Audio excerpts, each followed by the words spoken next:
팟캐스트 을들의 당나귀 귀 시즌4.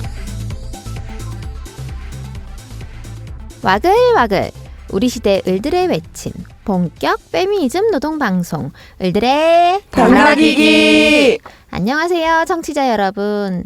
깊어가는 가을 문턱에서 인사드립니다.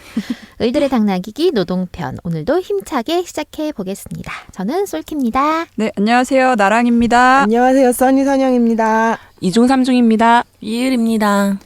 이제 곧 겨울이 될 것 같아요, 여러분.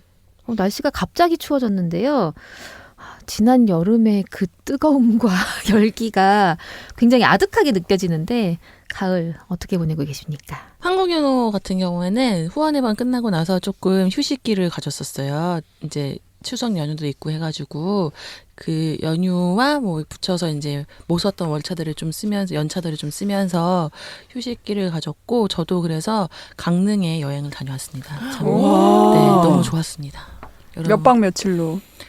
강릉 2박 3일 갔다 왔고요. 네. 그리고 강릉에 되게 그 시원한 풍경들 있잖아요. 이렇게 눈이 탁 트이는 그런 풍경들을 좀 만끽하고 왔고, 그리고 여러분 강릉 가서 꼭 거기 한번, 약간 광고성일 수 있는데, 저 관련자가 아니고요. 어쨌든 그 강릉에 버드나무 브루어리라는 데가 있어요. 가봤습니다. 거기 진짜 좋죠. 네. 거기에서 맛있는 맥주를 홀짝홀짝 마시고. 안주도 호프집이 맛있는데. 아니라 양조장을 개조해가지고. 양조를 만든. 직접 하시는, 그러니까 수제 맥주를 직접 해서 파는 그런 곳이죠. 버드나무 뭐라고요? 브루어리. 네. 네네네. 버드나무 브루어리 사장님 광고비 좀 주세요. 이렇게 페미니스트를 사랑합니다. 네. 또 사무실에서 또 여러 가지 일들이 또 있죠. 저만 그냥 얘기하나요? 아니 하는 김에 그냥 하시라고요. 네네. 저희 그 페미노동 캠프 여름에 했었다는 거 혹시 다들 기억이 나시나요? 네. 그때 되게 여러 분이 많이 와주셨었는데 그 캠프 끝나고 나서 그때 모인 인연들이 그냥 이렇게 흩어지는 게 너무 아쉬워서 이렇게 뜻맞는 사람들끼리 뭐라도 해보자라고 해서 페미워커 클럽이라는 거를 이렇게 만들었어요. 그래서 일하는 페미니스트들이 모여가지고 자기의 이제 이야기도 하고 뭐 공부도 하고 이런 모임, 그리고 이후에 이제 뭐 내가 공부한 거나 고민하는 것들을 같이 나눌 수도 있도록 이렇게 좀 생각을 하면서 모임을 꾸렸는데 여기에 한 약 10명이 좀 안 되는데 아무튼 약 10명의 분들이 20대, 30대가 거의 주축이고 뭐 대학생분들도 계시고 뭐 취준생분도 계시고 그리고 현재 지금 직장에서 일을 하고 계시는 분들도 계시고 그중에는 또 뭐 노동조합도 하시는 분들도 계신데 어쨌든 그런 분들이 모여가지고 페미니즘의 관점으로 이제 노동을 사유하고자 하는 그런 목표를 가지고 모이는 모임이죠. 그래서 현재까지 4번의 모임을 했고 가부장제와 뭐 자본주의, 뭐 국제성별노동분업, 돌봄, 이주 뭐 이런 주제를 가지고 공부를 좀 지금은 하고 있고요. 앞으로도 뭐 공부도 할 것 같고 또 한편 뭐 인터뷰를 해서 글을 쓸 수도 있을 것 같고 아무튼 열려 있습니다. 어떻게 해야 될지는 모르겠지만은 중요한 거는 모이고 있다는 거죠. 네. 한국연호에 이렇게 젊은 분들이 모임을 가진 적은 그동안 그렇게 그렇죠. 많진 거의 않았지 없었습니다. 않았나요? 네. 네.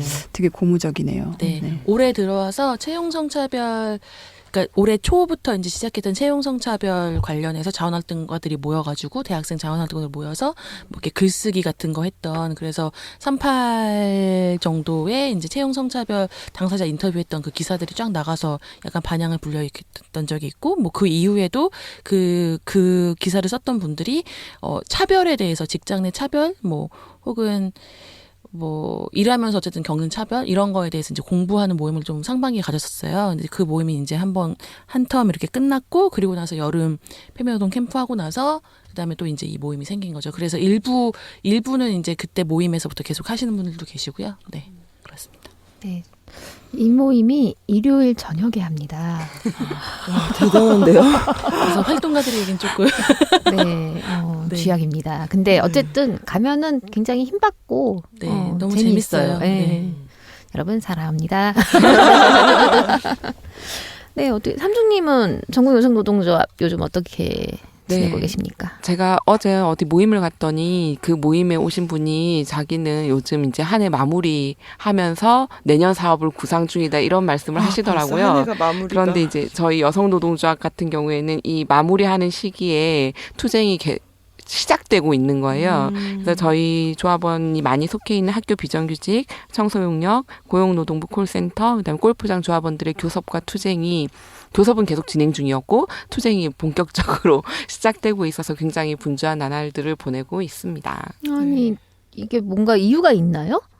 아니면은 그냥 타이밍이 그렇게 돼버린 건가요? 이제 교섭이라는 게 뭐 임금 교섭, 단체 교섭 이런 게 있겠지만 임금 교섭은 그 해에 임금을 결정해야 되는데 그러면 상식적으로 생각하면 연초에 결정이 그죠? 되어서 네. 이게 귀속이 돼야 되잖아요. 그런데 지금 그 올해의 임금 교섭 계속 진행 중이고 아직까지도 그런 상황인 1년 거죠. 내내요. 그러니까 그렇죠. 10개월 동안. 그럼. 봄부터 계속된 임금 교섭이 뭐 그런 사업장도 있고 그런 현장도 있고 뭐 최근에 시작된 뭐 합의하는 과정이 막 많이 걸릴 경우에는 최근에 시작된 곳도 있고 그래서 많은 직종들이 있는 이제 노동조합이다 보니 각각의 투쟁과 교섭이 계속적으로 진행 중이고 이제 연말을 앞두고 투쟁이 막 시작되는 것으로 보입니다. 연말에 근데 잠깐만 이번에 그 임금 교섭 끝나고 나면 내년에 또 해야 되잖아요. 그렇죠. 이구야. 아 진짜 그냥 미루기 하고 있는 거 아닙니까? 사업주 측에서? 그런 것도 없지는 않고 이게 이제 지금까지 계속 해오는 과정에서 한번 이제 딜레이 되던 것들이 이렇게 되고 있는 것 같습니다. 네. 어쨌든 날씨가 쌀쌀해지는데 천막 치는 일은 없었으면 좋겠습니다. 그렇죠. 작년에 단식 투쟁을 했기 때문에 올해는 단식 투쟁과 같은 투쟁을 하지 않았으면 좋겠다는 바람을 가져봅니다. 네. 이게 노동자들의 투쟁이 항상 이렇게 힘든 방식으로만 진행되는 게 저는 참 안타까워요. 그냥 좀 평화롭게 사실은 노동자들이 뭐 싸우고 싶어서 싸우는 게 아니잖아요. 그냥 평화롭게 뭔가 이제 합리적인 수준에서의 요구를 하는 건데 그거를 죽자고 안 들어주니까 싸울 수밖에 없는 건데 좀 상식이 통하는 세상이 좀 빨리 오면 좋겠습니다. 네. 어떻게 두 분은 네, 네. 되게 바쁘게 저도 보내고 있긴 있는데요. 육아를 하고, 네, 학교에 이제 일을 하러 나가고, 그 다음에 지금 하고 있는 프로젝트가 하나 있어서 여성 노동자와 함께, 네, 그것도 하고 있고, 녹음도 하고 있고, 그렇게 바쁘게 지내고 있습니다. 그래서 근데 이게 집이 세종이다 보니까요, 민폐를 많이 끼치고 있어가지고요. 지금 빨리 서울로 올라갈 궁리 중이고요. 네. 네, 곧 올라오지 않을까 그런 생각을 하고 지내고 있습니다. 네. 화이팅! 네, 뭐 저는 요새 하늘이 되게 예쁜 거 아시죠? 근데 엄청 네, 그리고 미세먼지도 없고 없어요. 다가올 겨울이 두렵지만 어쨌든 이 순간을 붙잡기 위해서 이 가을의 하늘을 많이 올려다보며 네. 아침마다 집 근처에 호수공원을 산책을 하는데 네, 너무 좋아요 정말. 아침에 호수공원 산책하는 게 너무 좋다 보니까 공기도 맑고 하늘도 너무 예쁘고 새소리도 많이 들리고 막 숨도 마음껏 쉴 수 있고 하니까 아 캐나다나 호주 이런 게 안 부럽다 싶으면서 다음날 아침에 호수공원 산책할 생각을 하면 밤에 너무 막 설레는 거예요. 네. 그렇게 살고 있습니다. 이것이 삶이죠. 우리가 직장 생활하면서 가질 게 참 어려운. 직장 생활을 하면서도 가질 수 있으면 되게 좋겠네요. 그죠? 그러게요. 네. 그러니까 이제 우리가 생활을 찾아야 됩니다, 여러분. 네. 생활을 찾아야 되는데 그놈의 목구멍이 포도청이라 참. 그러니까 이게 적정한 임금을 받으면서 우리가 생활을 누릴 수 있는 그런 방법이 필요합니다. 네. 완전 세상이 한번 동의합니다. 뒤집어져야 될 것 같아요. 네.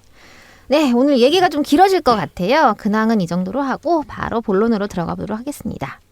오늘의 이야기 주제는 바로 플랫폼 노동입니다.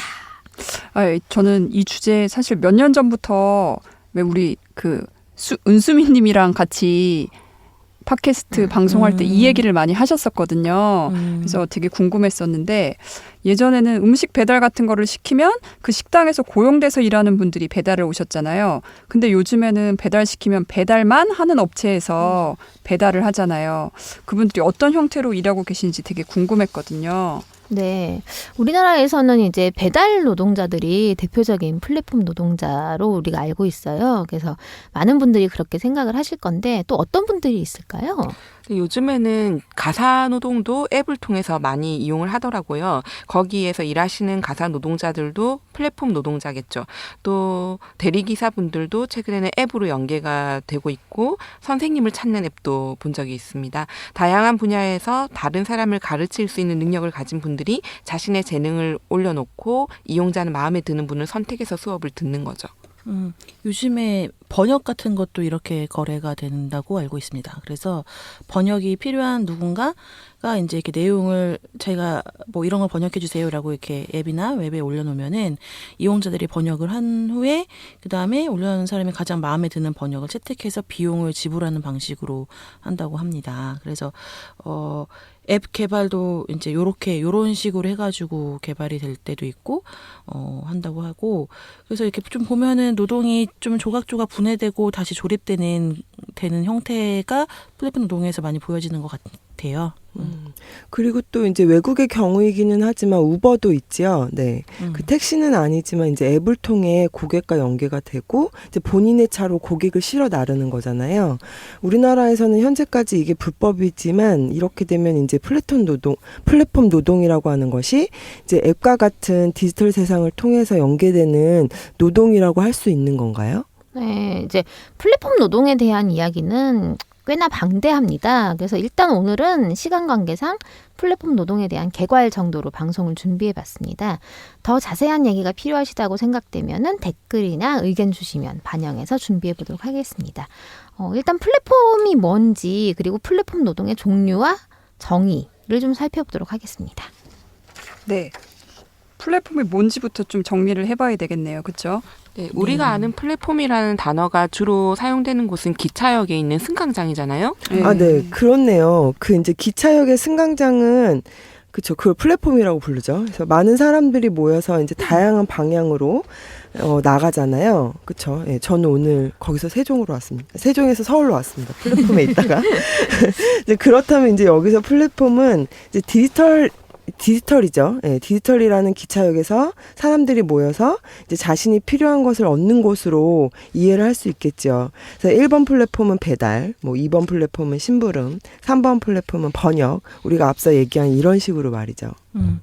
그래서 흔히 말하는 SNS 사회관계망 시스템이 바로 플랫폼인 거죠. 그래서 유튜브, 페이스북, 트위터 이런 게 다 그렇고, 그래서 뭐 유튜브가 특히나 되게 대표적인 플랫폼 언론이라기보다 미디어라고 할 수 있을 것 같은데, 그 유튜브에 이제 자기가 막 올리면은 사람들이 거기서 검색을 해갖고 자기가 필요한 영상들을 보고 이렇게 하는 것도 바로 플랫폼의 역할을 하는 것으로 보여질 것이고, 그래서 정보를 한 자리에 모아놓는 것이 플랫폼이고, 플랫폼을 통해서 이루어지는 노동이 플랫폼 노동이라고 할 수 있습니다. 생각해 보면은 예전에도 인터넷 카페 같은 데에다가 뭐 이런 일을 해주실 수 있는 분 이렇게 막 구하고 이런 게 있었잖아요. 그래서 그런 것도 그렇고, 전 이거 이제 하면서 생각해 봤을 때 로타리, 뭐 벼룩시장 이런 것도 다 사실은 일종의 플랫폼인데, 근데 우리가 이제 플랫폼 노동이라고 하면서 얘기를 할 때는 네, 학자들은 플랫폼을 디지털 연관 활동들이 전개되는 온라인상의 기반이라고 정리를 하더라고요. 플랫폼을 기반으로 수요와 공급이 매개가 되는 거죠. 네. 플랫폼의 핵심은 누구나 그리고 되도록 많은 사람들이 참여할수록 개방된 공간이라는 거죠. 근데 많은 사람들이 이 플랫폼에 유입되면 유입될수록 거래가 활발해지게 되는 거죠. 그리고 그 상태에서 다양한 참여자들의 지속적인 거래와 교환이 가능하도록 설계되어야만 합니다. 플랫폼이 성공할 수 있는 가장 기본적인 조건은 다수의 플랫폼 참여자이며, 이 다수의 참여와 상호작용이 일어나는 원리는 네트워크 효과로 정의가 된다고 해요. 그렇습니다. 많은 사람들이 참여하면 되게 큰 시장이 계속 만들어지니까 거래도 쉬워지고 교환도 쉬워지는 그런 상황이 될 것 같네요. 내가 찾는 것들을 발견한 가능성이 높아지게 되는 그런 큰 시장이 열릴수록 좋은 거니까요. 그리고 그러면은 그 시장에 이제 소문이 나서 거기 더 많은 사람들이 찾게 되고 이러면서 활성화가 되는 것 같습니다. 네, 예를 들어서 에어비앤비의 호스트가 많을수록 내가 여행하려는 지역에서 많은 숙박지를 찾을 수 있을 거고 내가 원하는 공간을 찾을 가능성이 높아지는 거잖아요. 호스트 입장에서는 손님이 많이 유입될수록 자신의 공간을 원하는 사람과 연결될 가능성이 높아질 거고요. 네, 그러면은 활발한 거래가 이루어질 것 같네요. 그렇게 되면 또 그 플랫폼이 만들어내는 시장은 계속 성장을 할 거고요. 네, 그리고 또 이제 이 플랫폼에서는 노동만 거래되는 것은 아니에요. 그러니까 사람들이 모여들고 정보와 노동과 자산 등 모든 것이 오가는 곳이죠. 예를 들어서 구글이나 네이버 또 이제 플랫폼이라고 할 수 있고요. 페이스북이나 인스타그램도 마찬가지죠. 그래서 사람들의 소통과 정보, 이야기들이 모여들고 소통되는 디지털 공간이라고 할 수 있겠어요. 그 좀 전에 삼중이 말한 에어비앤비는 집이라는 어떤 그 자산에 대한 대여가 이루어지는 플랫폼이라고 할 수 있는 것이죠. 그리고 요즘 에어비앤비에서는 집 대여뿐만 아니라 투어 거래도 이루어지고 있다고 합니다. 그래서 예를 들면은 현지의 가이드를 자처하는 분들이 스스로를 플랫폼에 등록을 하고 현지 맛집을 안내준다든지 뭐 자전거나 도보여행 길라잡이를 해주는 방식으로 이렇게 운영이 된다고 합니다. 네, 그런 식으로 투어만 따로 모아서 거래하는 플랫폼도 여럿 있다고 하더라고요. 이제 외국 나갔을 때 현지에 사시는 한국 분들이 이제 한국말로 안내를 해주면 뭔가 우리도 안심이 되잖아요. 네. 저는 가끔 이제 그런 투어를 안내하면서 좀 유유자적 하게 살고 싶다는 생각을 한 적이 있어요. 뭐 내가 시간을 조정할 수 있을 거고 하고 싶은 프로그램을 내가 기획할 수도 있을 것 같고 제가 또 여행 기획을 좋아하거든요. 근데 이런 긍정적인 측면만 생각을 하다 보면은 이게 진짜 실제로 이루어질까라고 하는 생각이 들 때가 있기는 해요. 여러분은 이런 생각 해본 적 없으세요? 저는 그 플랫폼이라는 게 편리하긴 하다고 생각하거든요. 그리고 뭔가 그러니까 내가 원하는 거를 막 수집해서 막 서치해서 이렇게 하는 거보다는 이 정보를 여기 가면 얻을 수 있다 이런 게 이제 이미 형성이 되어 있는 거고 거기 가면은 많은 정보가 이렇게 있으니까 그거를 시선 선택한다는 게 되게 좋은 것 같고 한편으로 이제 자원을 그냥 놀리지 않는다 그리고 뭐 놀리지 않는다는 거면 너무 이제 자본가정 언어인 것 같긴 한데 그거보다는 이제 뭔가 내가 갖고 있는 것을 나만 쓰는 게 아니라 함께 나눈다 이런 공유경제적 입장에서도 나쁘지는 않은 것 같은데 근데 이걸로 돈을 번다 그러니까 이용자 입장에서 편할 수 있을 것 같긴 한데 근데 내가 이제 이걸로 이게 내 주 생계원이다 이렇게 생각하면은 되게 불안할 것 같다는 생각이 많이 듭니다. 이게 언제 내가 선택될지도 모르고 뭔가 이게 뭔가 삶을 계획하는 게 되게 힘들어질 것 같다는 생각이 좀 들더라고요. 저 같은 경우에는 제가 이게 되게 개방적이고 막 적극적이고 활발하다라고 저도 스스로 생각하는데 이제 딱 만약에 외국에 나갔는데 어떤 누군가가 서버를 통해서 알게 된 누군가가 나를 처음 본 사람이 해준다라고 했을 때 약간의 거부감이 네, 그런 촌스러움이 제가 있는 거예요. 그러니까 이를테면 한국말을 해주는 사람이 여행을 시켜줄 수도 있지만 그 사람이 어떤 사람인지를 모르잖아요. 그렇죠. 네, 이 사람이 여자이기 때문에 더 느끼는 네. 그런 거. 그리고 어떤 뭐 기관이나 회사나 기업이나 뭐 이런 데서 보험 뭐 이렇게 보장된 누군가가 아니기 때문에 그리고 소속이 명확하지 않고 약간 그런 촌스러움이 저한테 근데 이런 불안감이 약간은 일종의 또 있고요. 그리고 또 뭐 기술 발전 그리고 사실은 그런 것들을 찾아보는 그 정보 공유라든지 기술 발전 이런 혁신 등 이런 변화에 제가 그러니까 빨리 쫓아가지 못하는 게 있는 것 같아요. 그래서 적응이 좀 느려서 불안하고 두렵습니다. 그리고 또 그로 인해서 어떤 제가 지금 가지고 있는 삶의 형태가 막 변하는 것이 여전히 익숙하지 않고 혹은 그 변화에 익숙해서 굉장히 빠르게 다른 형태의 삶을 살고 있는 사람들을 보면 약간 뒤처지는 것 같은. 네, 뒤처지는 것 같은 위화감을 느끼면서 나는 4차 산업혁명 시대에 되게 뭔가 자녀로 남지 않을까? 막 이런 생각도 좀 들고, 네. 그래서 장점을 사실 못 느끼고 살고 있습니다. 왜 전혀 이용을 하고 있지 않기 때문에요. 네.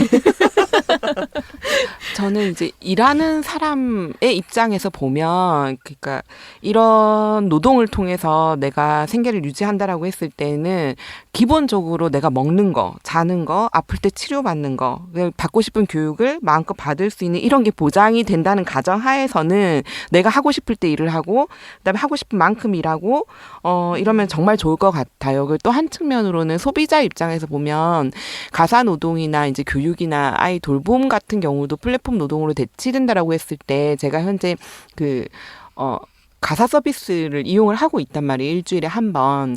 근데 예전에 제가 일하던 기관에서도 그 한부모 가정을 대상으로 한 가사 서비스를 했었어요. 우리가 사업의 주체로. 그때는 이제 한부모 가사 서비스에 선생님을 보내드리면 이 선생님과 그 가정이 어떤 유대 관계를 형성할 수 있도록 굉장히 많은 프로그램들을 기획하고 고민을 했었거든요.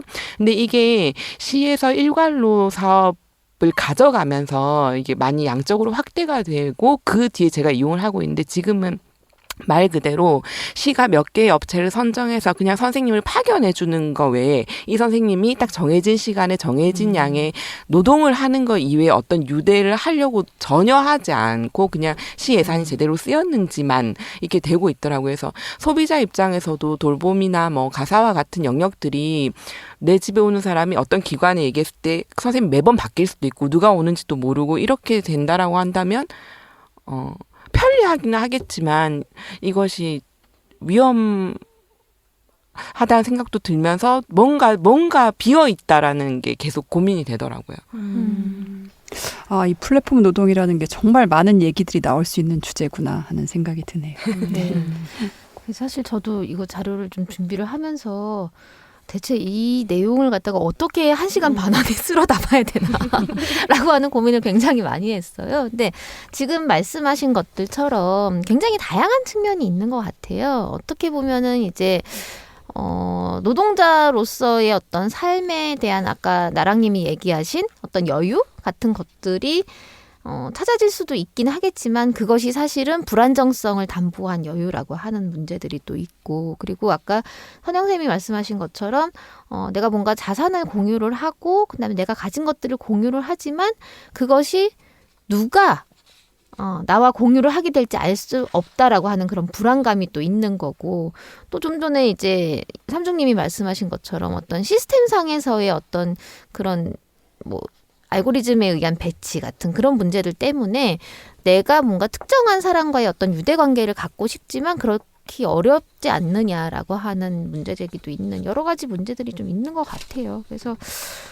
이런 문제들이 결국 근데 우리가 갖고 있는 어떤 노동에 대한 어떤 안정성 그리고 내 삶에 대한 계획성 이런 것들을 분명히 위협하는 건 맞다라고 하는 생각이 좀 들어요. 근데 어쨌든 이제 프리랜서라고 하는 이름의 노동자들이 많이 생겨나게 되는 거고 그리고 이 프리랜서들의 노동 현실은 사실은 어떠한 보장, 보호도 없는 현실인 거고 이 현실에서의 어떤 무한 경쟁 속에서의 각자 도생이라고 하는 것들이 과제로 주어지게 되는 거죠.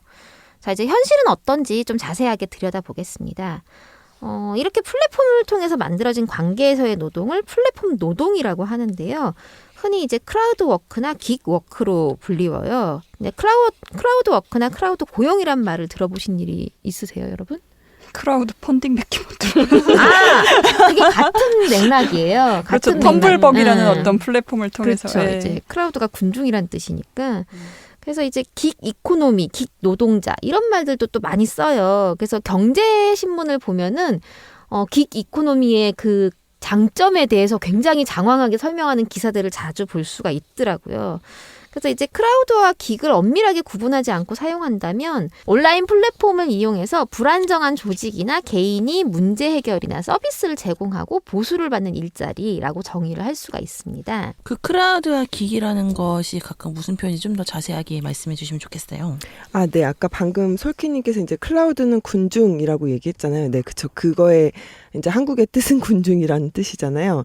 그래서 군중에게 일감을 던져 놓으면 이제 그 중에 누가 일을 할지 모른다는 의미라고 이제 이 클라우드는 이해를 하시면 돼요. 그래서 보통 클라우드 워크는 온라인으로 수행하는 여러 가지 작업들을 의미하고요. 그래서 번역, 디자인, 코딩 이런 전문적인 영역에서부터 댓글 달기, 좋아요 누르기까지 아주 다양합니다.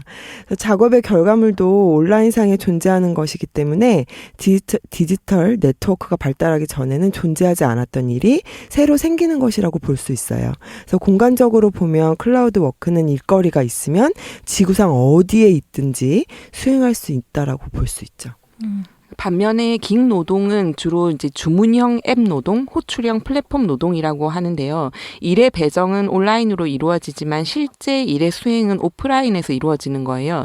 그렇기 때문에 온라인 투 오프라인이라는 의미로 O2O 노동이라고도 하는데 디지털 플랫폼으로 매개되는 대리운전이나 배달, 반려동물 시터, 가사노동 같은 일이라고 이해하시면 됩니다. 이전에도 존재하던 일인데 일이 배분되는 방식이 디지털상의 플랫폼으로 바뀐 거죠. 기획워크는 오프라인으로 일을 수행해야 하기 때문에 특정 지역을 기반을 두고 있다는 점에서 클라우드 워크랑 약간 다른 측면이 있습니다. 우리가 많이 플랫폼 노동이라고 생각하는 거는 기기랑 좀 많이 네. 많이 붙어 있는 것 같아요. 그러면은 기기라는 말 그 자체는 뭔 뜻인지 또 한번 얘기해 주세요. 긱은 식당이나 술집에서 재즈 연주자를 그날 채용하던 관행을 가리키는 말이래요. 1920년대 미국 남부 뉴올리언스 지역에서 쓰던 말로 인게이지먼트, 뭐 종사, 일의 종사 뭐 이런 말의 줄임말이라고 합니다.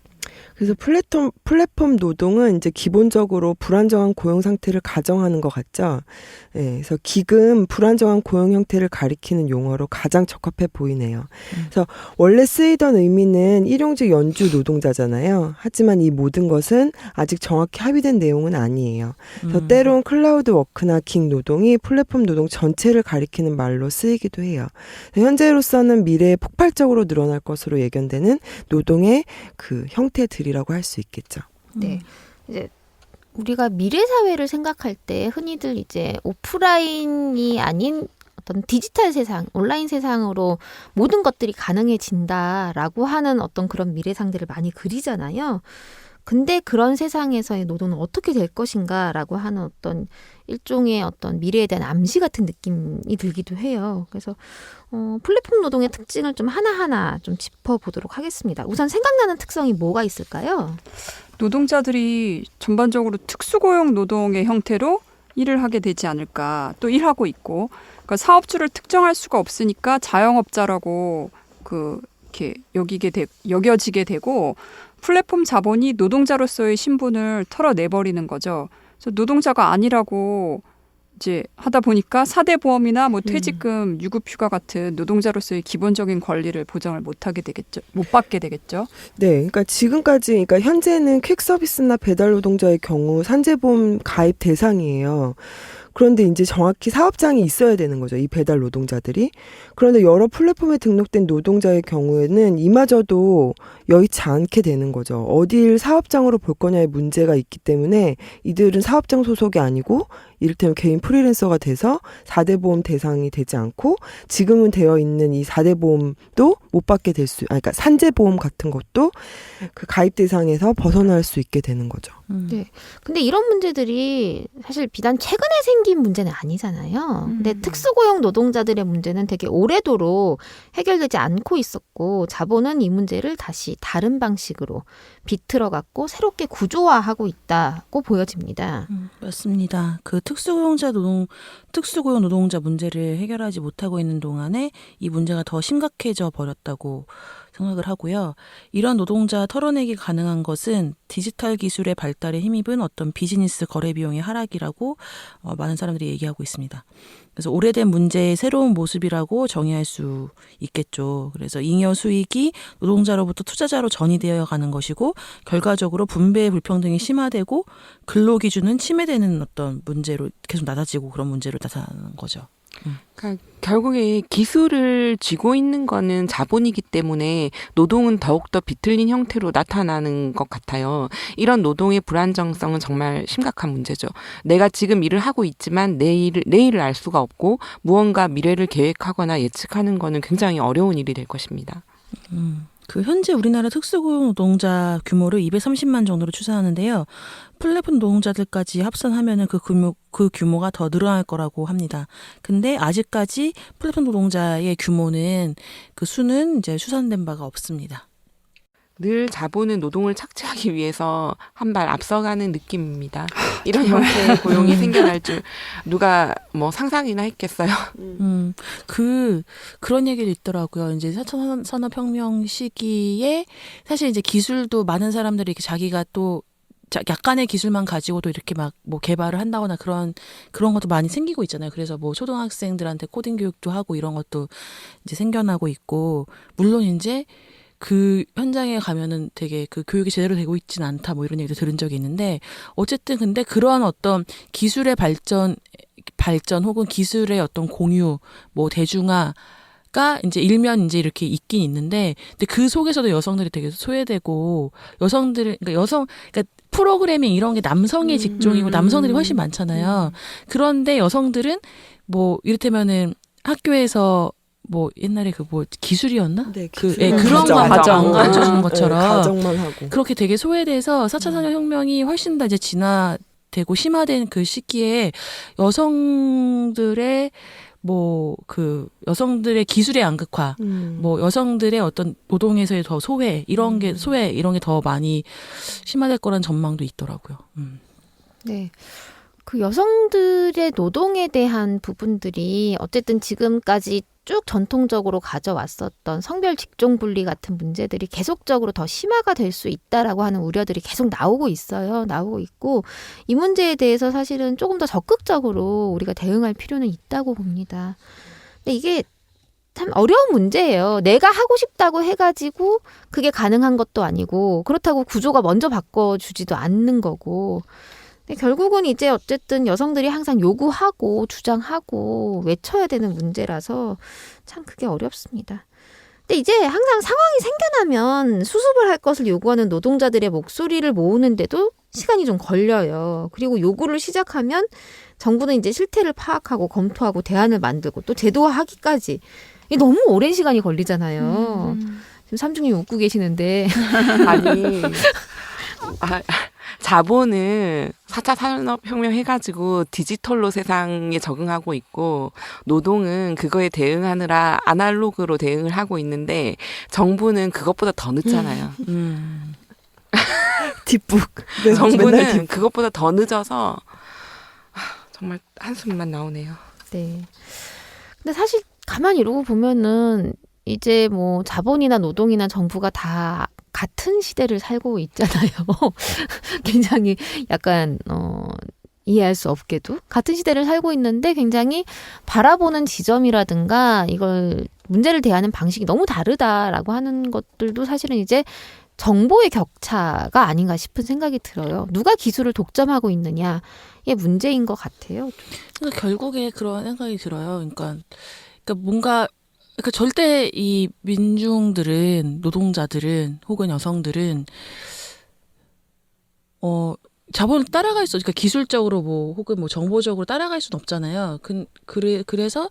그래서 뒤늦게 이제 대응할 수밖에 없는데, 근데 사실 세상이 좋은 세상이려면, 좀 살만한 세상이려면 결국 그 가치관에 이 변화가 일어나야 된다. 그러니까 자본을 갖고 있어도 그 자본을 어떻게 쓸 것이냐, 어떻게 자본을 생성할 거냐에 대한 어떤 가치의 문제로 접근해야 되고, 사실 대응도 이제 그렇게 가야 된다고 생각해요. 그래서 이게 뭐 4차 산업혁명이든 5차 산업혁명이든 인간답게 사는 삶이 뭐냐, 이거에 대한 어떤 되게 큰 사회적 합의가 필요한 것 같아요. 그거에 대한 제기 이런 게. 그러니까 항상 고민하는 게, 사회적으로 뭐 성장은 항상 나의 삶하고는 경제 성장하고 별로 상관이 없을 것 같은데 얼마 전에 뭐 몇 분기 땡땡전자의 영업이익이 사상 최대로 십몇 조 원이다 이렇게 얘기했는데 상반기 때 계속 문제가 됐던 게 최저임금 그거 조금 올라가지고 나라 경제가 막 망한다고 했잖아요. 그러니까. 이 상황에도 땡땡전자는 굉장히 높은 수익률을 올렸는데 그 땡땡전자의 하청으로 일하는 노동자들은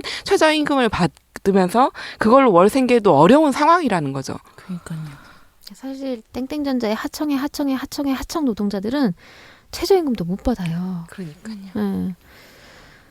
근데 어쨌든 이제 이런 문제들 속에서 중요한 거는 뭐가 중헌디, 무엇이 중헌디 이거 같아요. 그러니까 아무리 기술이 발달하고 완전 뭐 사람이 하늘을 날아다니는 세상이 온다, 뭐 안드로메다까지 날아간다라고 해도 뭐가 중하냐? 사람답게 사는 삶이라고 하는 것에 대한 사회적 합의가 있느냐, 사회 정의에 대한 사회적 합의가 있느냐라고 하는 문제. 노동자는 착취하면 안 된다. 그리고 이유는 나누어야 된다라고 하는 기본적인 사회 전제가 있다라고 한다면 사실 이런 것들이 이렇게 문제가 되진 않을 거라는 생각이 좀 들거든요. 그래서 뭔가 이런 부분들에 대한 우리가 합의를 갖다가 계속 놓치고 가고 있는 건 아닌가 싶은 생각이 좀 들어요. 네, 근데 다시 얘기로 돌아와서 네, 플랫폼 노동의 또 다른 특징에 대해서 또 얘기를 해보도록 하겠습니다. 네, 플랫폼 노동자 중에서는 배달 노동자 실태가 그나마 좀 알려진 것 같습니다. 그 배달 앱을 통해서 배달하는 노동자의 경우는 콜을 잡아서 이렇게 이제 이 배달을 해야 되는 거죠. 예전에 한 소속장에 소속돼서 일할 때에는 배달을 하고 다시 사업장으로 복귀하면은 어디를 또 복귀하면 또 어디를 가라고 알려주고 이렇게 했었는데 지금은 여러 개 사업장에서 들어오는 그 배달 요청 콜을 직접 잡아야 되는 거예요, 노동자들이. 그래서 나뿐만 아니라 다른 노동자들도 이 콜을 잡아야 하고 그래서 그 일을 잡아야지 돈을 더 많이 받을 수 있기 때문에 어떻게 보면 굉장히 이제 경쟁이 되게 이렇게 확대되는 그런 현상이 지금 일어나고 있다고 보여지고요. 그래서 근데 이 얘기를 들어보면은 뭐 유튜브나 이런 데도 막 영상도 있고 한데 배달 앱 관련해서 배달 앱 노동자들 관련해서 보면 그런 얘기 하시더라고요. 순식간에 콜이 사라지기 때문에 배달을 하면서도 콜을 막 잡아야 되고 화장실 가서도 잡아야 되고 해서 전화기를 손에서 놓을 수가 없다고 합니다. 예전 같으면은 일을 그 배분하는 노동을 사업주가 고용된 다른 노동자에게 했다면은 지금은 외주화된 플랫폼 노동자가 스스로 그걸 하게 그래서 이제 그들에게 전가가 된 거죠. 그리고 이에 대한 비용은 아무도 지불하고 있지 않는 것이고. 네, 그렇네요. 분명 일을 배분하는 노동을 누군가는 해야 하지만 플랫폼 자본은 이런 것에 대한 책임을 전혀 지지 않고 있죠. 만약에 정확하게 근로시간을 정해서 고용한 노동자라면 GPS가 잘 되어 있으니까 배달 노동자들 위치는 다 파악이 될 거고 가까운 식당과 연계하는 것을 플랫폼이 하면 되는데 그걸 안 하고 있죠. 근데 그렇게 하는 이유는 이제 이 업무 종속성과 지시관계를 삭제하려고 하는 거잖아요. 그래서 노동자들을 자영업자로 두기 위해서 콜을 잡는 일들이 노동자의 선택과 자율로 이루어진다라고 주장하기 위해서겠죠. 그래서 노동에 필요한 장비도 지급하지 않는 거죠. 그래서 노동자들의 개인 장비를 이용해서 본인의 것으로 노동을 해야 하는 거고 자본은 그 비용도 절약할 수 있게 되는 거고요. 얼마나 좋을까 자본이. 그러니까 얼마나 쾌세를 부르고 있을지. 기회비용은 하나도 안 되는데 수수료를 계속 받고 있는 거잖아요. 예, 또 이 노동자들이 운전을 하면서 콜을 직접 잡아야 하다 보니까 사고도 되게 많다고 하더라고요. 계속 휴대폰을 들여다보면서 이제 하루에 몇 건을 하느냐에 따라서 그날의 일당이 결정이 되는 거잖아요. 그러다 보니까 경쟁적으로 콜을 잡을 거고 또 속도를 내게 되는 거죠. 근데 이런 사고에 대한 책임은 모두 노동자가 지는 구조가 만들어진 겁니다. 그리고 사실 자율도 아닌 것 같아요. 그러니까 뭐 자유, 뭐 내가 하고 싶을 때 하고 이런 게 전혀 아니라는. 실제로 이 배달 노동자들 같은 경우는 출근을 체크를 해요. 출근 체크하고 퇴근도 체크를 한다고 해요. 그러니까 되게 아예 이 업무 종속성 자체를 삭제해버린 게 아니라 콜 잡는 것만요. 표면적으로 뭔가 보여지는 그런 부분들에 대해서는 이제 업무 종속성이라든가 지시관계를 삭제를 해버리고 그리고 나머지는 자기네들이 필요한 거는 또 집어넣는 거죠. 근데 이제 문제가 더 심각해지고 있어요. 근데 이 문제뿐만 아니라 또 다른 측면에서 일이 없을 때에 리스크도 사실은 노동자가 짊어지게 그러니까. 되는 그런 구조를 만들어 놓은 거죠. 예, 그렇죠. 예를 들어서 이제 배달업체가 신생이어서 콜이 별로 없어. 그러면 이제 일을 못하게 되면 이것도 노동자가 부담하는 방식인 거예요. 그러니까 일거리가 없을 때 그 리스크를 예전에는 사업주가 졌잖아요. 그래서 이걸 법적으로 명문화해 놓은 게 이제 휴업수당인데 뭐 회사에 일이 없어서 노동자가 쉬게 되어도 법적으로 월급의 70%는 지급을 해야 됐던 거죠. 근데 이제는 이 리스크도 노동자가 져야 되는 그런 구조가 되어버렸네요. 그러니까 막 일이 몰릴 때가 사실 어떻게 보면 되게 귀한 거고 그때 뭐라도 빨리 막 해갖고 잡고 싶은 게 사실 배달앱 노동자들의 심리일 것 같아요. 그러니까 되게 어떻게 보면은 훨씬 예전보다 더 종속되어 있는 느낌인 것 같습니다. 뭔가 자기를 지배하는 것에 대한 실체는 정확하게 보이지 않는데 맞아. 자기는 뭔가에 홀린 듯이 계속 이 일을 하고 있는 거죠. 예, 또 다른 특징으로는 뭘 얘기할 수 있을까요? 그 많은 이용자를 확보하는 게 플랫폼으로서는 좋은, 그러니까 시장이 커지는 게 좋은 거니까. 그래서 이제 진입 장벽은 매우 낮다고 합니다. 예전에는 어떤 노동을 하기 위해서 자격증 같은 것들이 있어야 했고, 내가 이것을 할 수 있으면 증명해야 이제 가능했는데, 이제 플랫폼에서는 이런 것이 중요하지 않고 전문가와 아마추어를 구별하지 않고 일정 기간 부여된 임무나 요청 사항을 수행할 수 있다면은 바로 참여 자격이 부여되는 그런 형식인 거죠.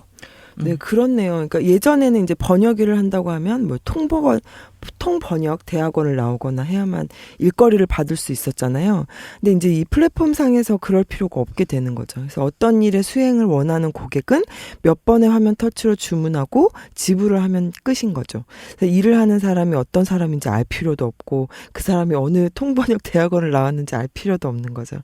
그래서 플랫폼이 세팅된 알고리즘을 통해 연결시켜주는 플랫폼 노동자가 알아서 할 것이고, 그 결과가 마음에 들면 이제 그거를 맡긴 사람이 지불하는 방식이니까요. 그래서 일을 하는 노동자는 일을 시킨 사람이 누군지 알 필요도 없고 주어진 일을 수행하면 대가가 주어지는 형태의 생태계가 구성된다라고 할 수 있죠. 그렇게 보면 단순하게 생각하면 아마추어한테도 기회가 주어지는 것 같네요. 실제로 그런 사람이 있을 수 있잖아요. 그런 사람 되게 많잖아요. 비싼 돈을 들인 뭐 정규 교육 과정을 밟진 않았어도 자격증 같은 건 없어도 능력을 갖춘 사람들. 그렇게 볼 수도 있지만 거기에서 함정이 생긴다고 생각해요. 이 생태계는 플랫폼이 통제하면서 모든 거래를 하나의 경매로 바꿔버리고 있는데요. 플랫폼 자본주의는 무수한 아마추어들을 플랫폼 노동자로 만들고 그들의 노동을 파편화된 활동으로 만들어버려요. 그리고 이를 경매에 붙이죠. 가장 낮은 가격을 제시한 노동자를 낙찰하는 방식으로 결과를 가지고 옵니다. 그러면은 결과적으로 착취당하는 아마추어들이 전문가의 노동 가격을 깎아내리는 그런 결과가 나올 수도 있겠네요. 그러니까 아마추어도 거기서 하나의, 그러니까 직접적인 역할을 했을지 몰라도 어쨌든 하나의 태엽인 것 같아요. 그렇죠. 어떤 거대한 시스템 안에. 그 노동을 하고자 하는 노동자가 많아질수록 이제 가격은 떨어지게 돼 있잖아요. 대량 생산된 물건의 가격이 하락하듯이. 근데 일부 전문가들만이 참여가 가능한 노동시장이 아마추어들에게 완전히 개방되고 또 그 안에서 경쟁이 격화되고 심지어 노동 과정이 파편화되면 노동자들은 그 안에서 노동의 통제력을 완전히 상실하게 되는 거죠. 플랫폼이 하라는 대로 할 수밖에 없어요. 노동의 대가는 경쟁적으로 낮아지지 않겠어요? 실제로 퀵 서비스 노동자들의 단가는 계속 떨어지고 있다고 하는데요. 예전에는 행정구역이 달라지면 4만 원까지 받았었는데 경쟁이 격화되면서 2만 5천 원까지 떨어졌다고 해요. 그러니까 전문가연 하는 이들의 어떤 허위가 사라지는 게 아니라 이 아마추어들끼리의 경쟁이 더 심화되는, 그래서 더 극단적인 노동 착취가 가능한 구조가 완성되는 것 같습니다. 네. 이제 플랫폼이 이런 상황에서 이제 거의 막강한 통제력을 가질 수는 있겠지만 이런 생태계를 구축한 것 자체가 플랫폼이잖아요. 노동자들을 위한 노력을 할 것 같진 않아요. 또 심지어 이런 상황에서 다른 플랫폼과 경쟁까지 해야 한다면 이제 더 심각한 할인 경쟁 같은 것들이 발생할 수도 있을 것 같고, 그 결과는 고스란히 또 이제 거기서 일하는 노동자들에게 전가가 되겠죠. 사실 우리가 그 왜 피자 같은 거 먹을 때 뭐 전단 세일 이래가지고 그 왜 체인점 본사에서 할인하는 그런 거 있잖아요. 제가 그것에 대한 비용을 누가 지불하냐고 물어봤더니 그건 다 가맹점이 부담을 한다고 하더라고요. 본사에선 전혀 이걸 부담하지 않는데요. 그래서 결국은 이제 플랫폼 자본주의 같은 경우는 전문가와 아마추어의 경계를 없애고 이를 경매에 붙임으로써 낮은 단가를 고객들에게 약속을 하고 있는 거죠. 근데 문제는 여기서 발생을 합니다. 노동의 단가가 낮아지면 소득이 줄어들죠. 하지만 사람이 생계를 꾸리기 위해서는 이제 일정 수준 이상의 수입이 필요합니다. 이럴 경우 여러분들은 어떻게 하시겠어요? 당연히 더 많이 일해야 되겠죠? 그러니까 이를테면 코를 계속 노동 강도가 일단 세질 거고요. 예. 그래서 장시간 노동을 해야겠네요. 어차피 모든 것을 이 노동자들의 선택으로 맡겨놓는 구조잖아요. 네, 맞습니다. 2016년 고용노동부가 발표한 실태조사 결과에 따르면 배달 노동자의 1일 평균 노동시간은 10.6시간, 주당 평균 6일을 일하고 있고요. 주당 노동시간은 63.6시간입니다. 건당 배달 수수료는 3,011원으로 하루에 30건은 배달해야 월 수익이 200만 원이 되는 거죠. 하지만 오토바이 대여 비용, 유류비, 수리비, 배송 지연 손실 부담금 등을 감안하면 이 수입은 더 줄어들겠죠. 네, 몸이 부서져라 이래야 되는 구조네요. 실제로 배달업체에선 다들 하루 12시간씩 일한다. 너도 그렇게 해야 돈을 번다. 이렇게 이야기한다고 하더라고요. 앱을 통해 가사노동을 제공하는 그 가사관리사들의 경우에도 주 5일 전일제 근무 기준으로 평균 130에서 166만 원 정도를 받고 있다고 합니다. 한 달 내내 하루도 안 쉬고 일하면 180에서 200만 원 이제 겨우 번다는 거죠. 아니 근데 이렇게 일하면 노동 수명이 짧아질 것 같아요. 그러니까 장기간 일할 수 있는 구조가 아니게 되는 거죠. 그렇죠. 네. 사실 수명도 짧아질 것 같은 그러니까요. 느낌이 드는데요. 예. 그런 반면에 이제 노동의 단시간성은 또 증가되는 그런 구조가 만들어집니다. 단시간성은 노동 시간이 짧아지는 것이 하나의 유형으로 고정되어 버린다. 뭐 이런 말입니까? 예. 맞습니다. 지금까지 우리가 해왔던 노동은 이런 형태를 가집니다. 지속적인 일거리가 있고 이 일거리들은 사람과의 소통과 일자리 속에 있는 거죠. 기업은 노동자의 어떤 장기적인 시간을 계약하고 끊임없이 일거리를 주면서 완수를 요구를 해왔어요. 그런데 새로운 환경에서 노동자들은 일거리를 따라 표류를 하게 됩니다. 개별 일거리로 노동은 쪼개어지고 일거리들 사이에 연속성이 없어요. 자연스럽게 이제 개별 노동에 대한 노동 시간이 짧아집니다. 예를 들면 그렇죠. 10분 동안 일은 했지만 10분 후에는 해고가 되는 거예요. 그리고 나서 20분 후에 다시 10분짜리 일거리를 얻는 방식인 거죠. 이와 관련해서 뉴 캐피털리즘, 표류하는 개인과 소멸하는 열정의 저자 리처드 세넷은 일자리의 시대는 끝나고 일거리들로 채워진 시대가 도래한다 하고 지적했습니다. 일거리. 근데 이런 식으로 계속 일을 하게 되면 빈곤을 피할 수 없는 거 아닌가요? 노동자의 프레카리아트화가 고착되지 않을지. 그렇게 되겠죠. 이제 이런 노동의 단시간성은 이제 일자리를 찾고자 그 일자리를 구해야 되잖아요. 그럼 엄청난 에너지를 쏟아야 할 거고, 그러니까 다른 사람보다 더 빨리 일거리를 얻기 위해서 24시간 긴장을 놓을 수 없는 상태에 이르게 될 것 같아요. 제 생각에는.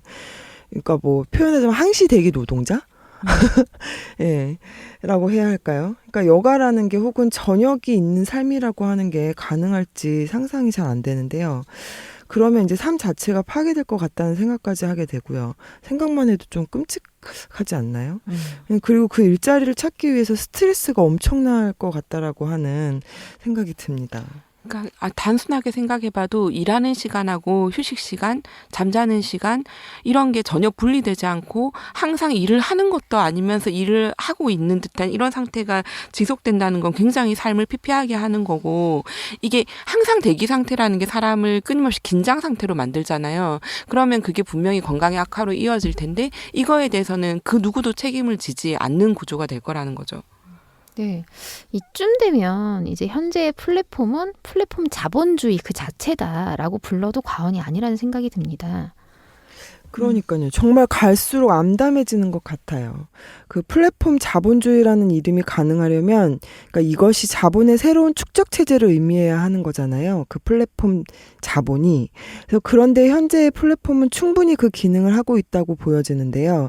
신기술로 새로운 시장을 만들어내고 있고, 예전에 없던 방식으로 노동을 착취하면서 자본을 축적해 가고 있잖아요. 그래서 지금 플랫폼 자본주의 라고 이야기할 수 있지 않나라는 생각이 듭니다. 그 자본은 말 그대로 손 안 대고 코 풀고 있는 거죠. 예를 들면 예전에는 일거리를 만들고 사람을 고용해서 일정한 시간을 계약하고 노동에 필요한 도구를 제공했어요. 그리고 그 시간에 해당하는 임금을 줬죠. 하지만 플랫폼이라는 공간에서는 노동자와 시간을 계약하지 않아요. 일거리를 만들지도 않고 일거리를 의뢰하는 것은 플랫폼으로 유입된 대중들이고 노동자는 건별 수당만 받아가는 거죠. 아니 그럼 자본은 여기서 뭘 하는 거예요? 뭘 하는 겁니까? 돈을 벌고 있는지 이윤을 축적하고 계십니다. 시장을 판을 만들고 있는 건가요? 그냥 판을 깔고 거기서 이제 수수료를 엄청나게 긁어 모으고 있는데 또 한편으로는 데이터를 긁어 모으고 있어요.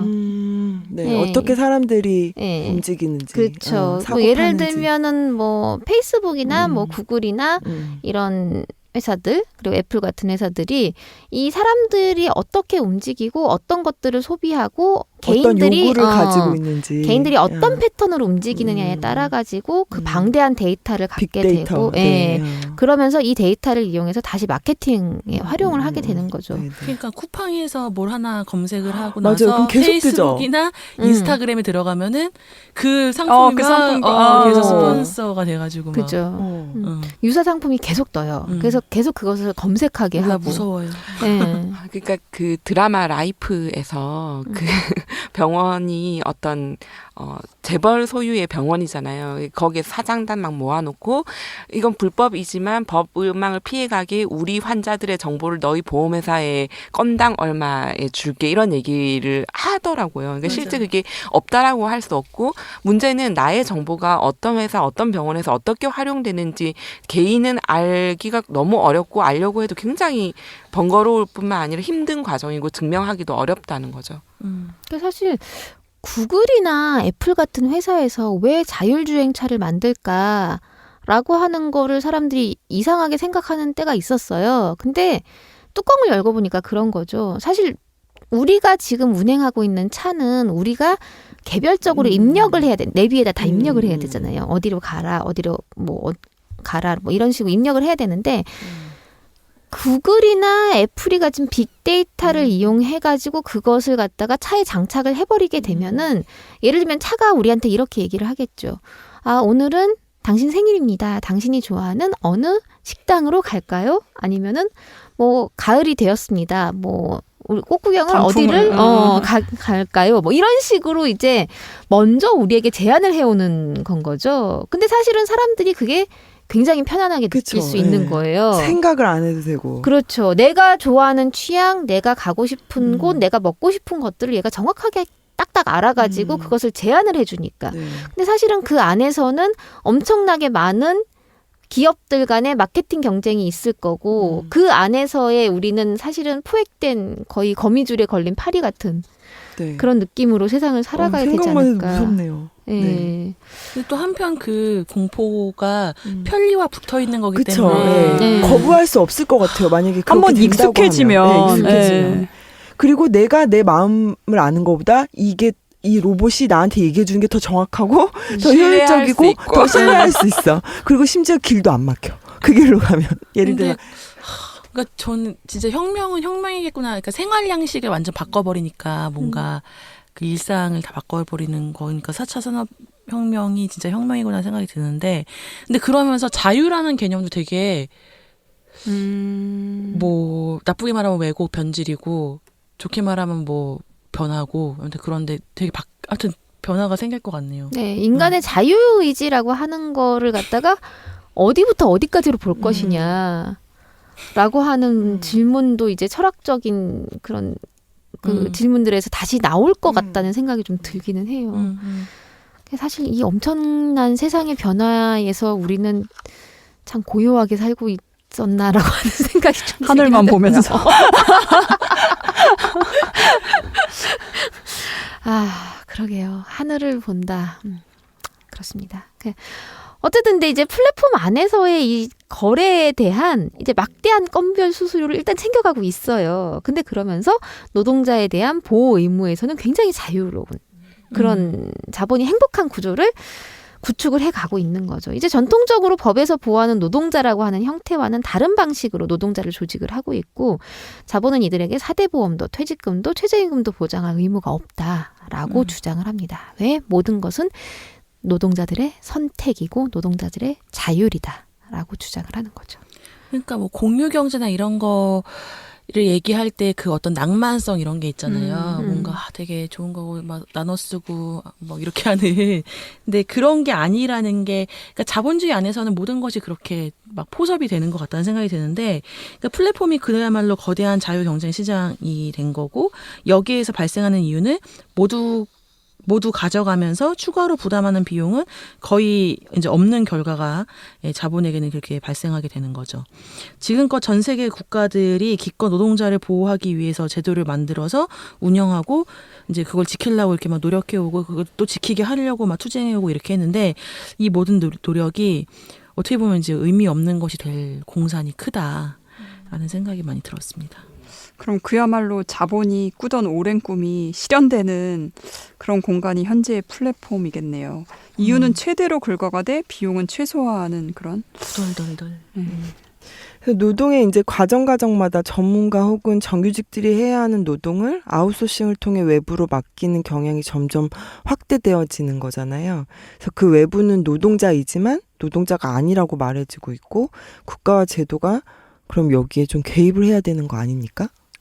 다행히 얼마 전 영국에서 플랫폼 노동자의 노동자성을 인정하는 판결이 났어요. 2건의 재판이 이루어졌는데요. 모두 노동자성을 다투는 재판이었습니다. 한 건은 대법원에서 그리고 다른 한 건은 고등법원에서 각각 노동자의 승리로 결론이 났어요.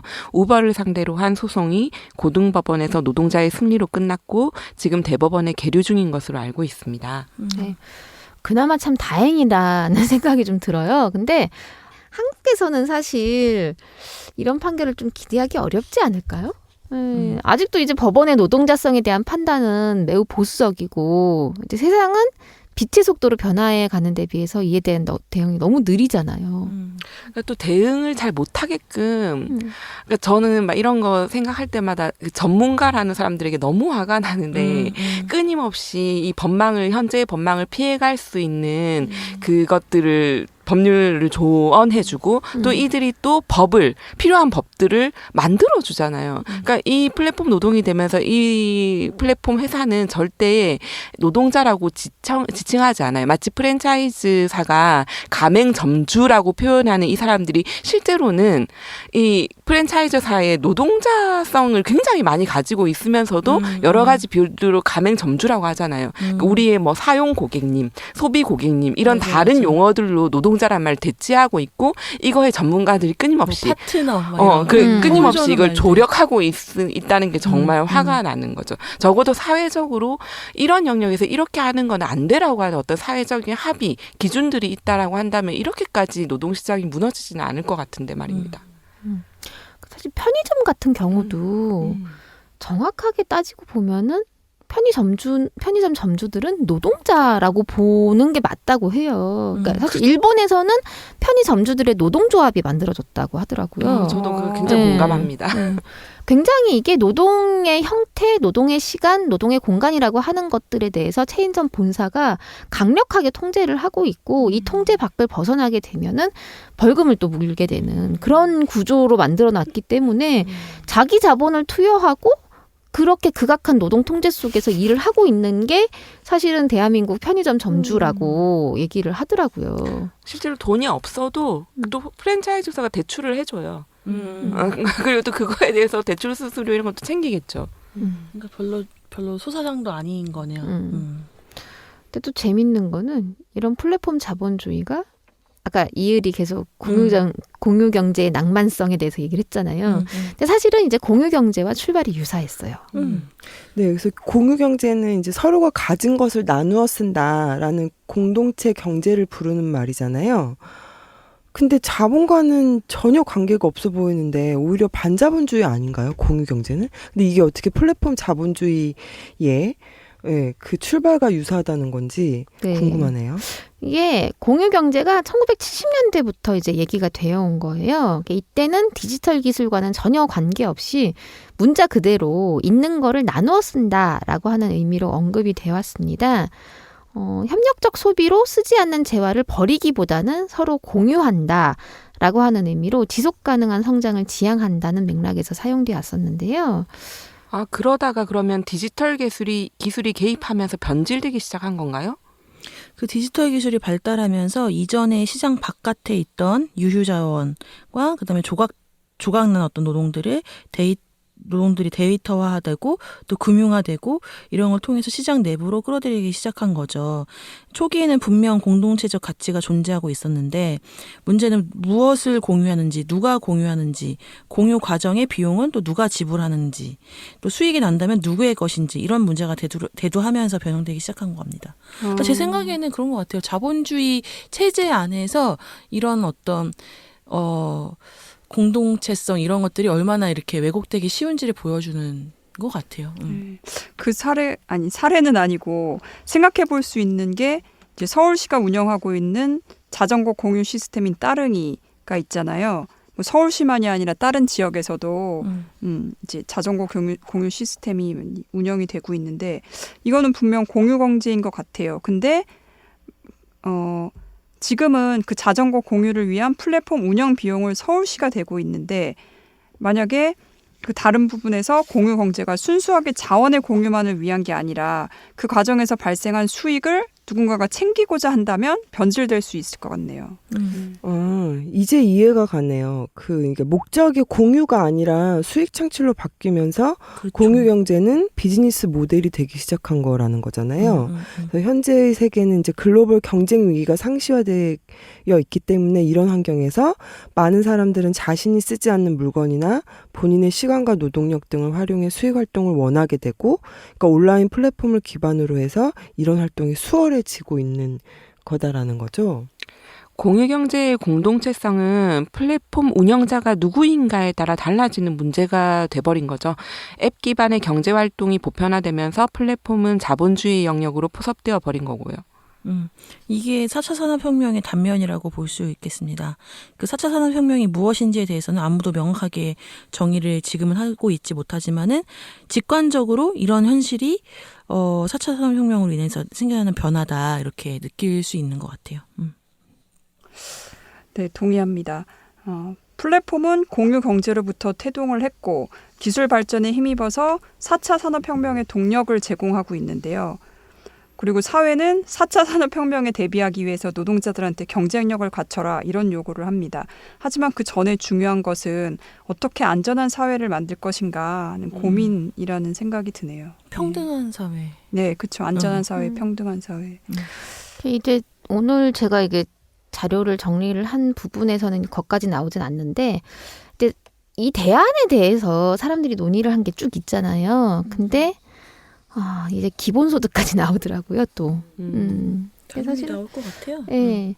근데 저는 모든 대안이 이게 기본소득으로 이제 연계가 되는 어떤 시스템이 어떻게 보면 만들어지지 않나라고 하는 생각이 드는데, 그건 또 좀 위험하지 않나라는 생각이 들어요. 어쨌든 오늘 거기까지는 얘기 못할 것 같고, 어쨌든 우리가 오늘 플랫폼 노동을 이야기하면서 이제 주로 배달 노동자를 예를 들어서 얘기를 드렸잖아요. 그 이유가 배달 앱 시장의 규모가 매우 크고 거기에서 일하는 노동자들이 많기 때문인데요. 또 그런 만큼 문제제기가 이제 시작되기도 했고, 라이더 유니온 같은 것들이 만들어졌다고도 해요. 그래서 연구도 이제 조금씩 진행이 되고 있어요. 제가 대본을 쓰면서 이제 플랫폼상에서 일하는 가사 노동자들에 대한 자료를 좀 찾아봤는데, 지난달에 서울노동권익센터에서 한 연구 결과가 하나 있더라고요. 이 이야기는 나중에 좀 더 자세하게 듣는 기회를 좀 만들어 보면 좋겠다는 생각이 들었어요.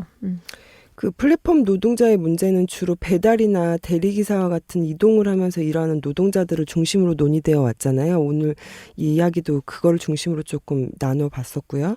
근데 그러나 앞으로는 이제 보육, 간병, 건강, 사회복지와 같은 여성들이 주로 담당했던 노동에 대한 추가적인 고용 창출의 가능성이 제기되고 있어요. 아, 이렇게 되면은 이거 진짜 큰 문제 아닌가요?